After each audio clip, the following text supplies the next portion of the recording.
जय जगन्नाथ सांग माने Odisha government job update bye शांति यूट्यूब चैनल रे आपण मानक स्वागत करुछि।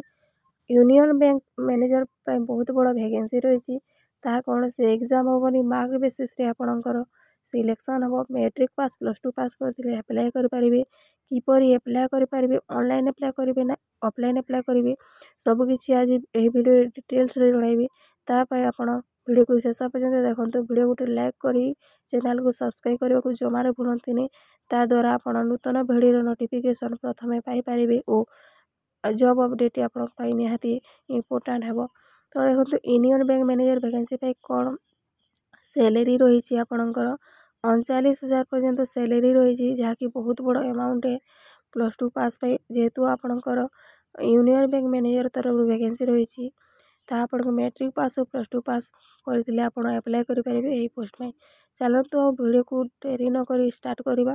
देखंतु ऑर्गेनाइजेशन नेम आपणकर यूनियन बैंक तरफ रही जहाँ आपणकर ऑफलाइन सॉरी ऑनलाइन रे अप्लाई कर परिबे एही पोस्ट में।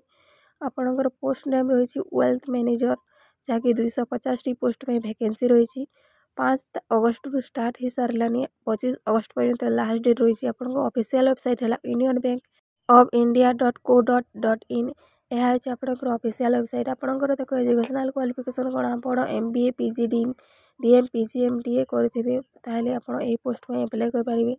SC ST PWD में 177 टंका फीस लगे जेनराल और CWS में 1180 टंका फीस लगे।